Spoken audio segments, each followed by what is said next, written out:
Не се зачудени астрономските цени на краставиците и пиперките од 4 до 5 евра за килограм, или ако звучи пошокантно, од 250 до 280 денари за килограм, ни тоа дека не се од увоз, туку произведени во домашни оранжерии.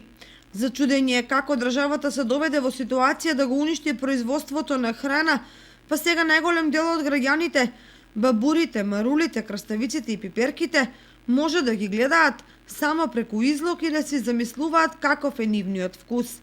Кочани во тој поглед е можеби најспецифична општина, бидејќи има долгогодишно искуство со оранжерии и пластеници, но пред се ја има геотермалната вода која би требало да биде најголемата предност во раноградинарското производство.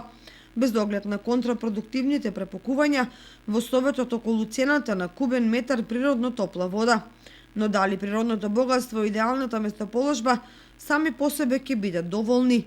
Ако 1 килограм домашна свежа бабура сега во Скопје чини 279 денари, марулата неверојатни 249 денари, краставицата 259 денари, сосема логично овие цени да ги повлечат и другите низ државата, што неминовно ќе го доведе во прашање прехранувањето на луѓето.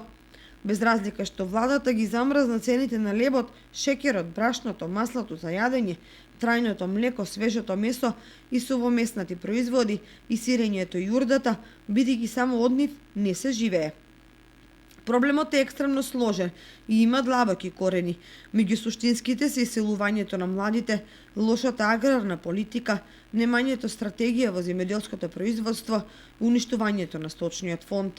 Од тука можеби некои ќе се збогатат од плантажите со марихуана, ама народот сигурно се повеќе ќе гладува.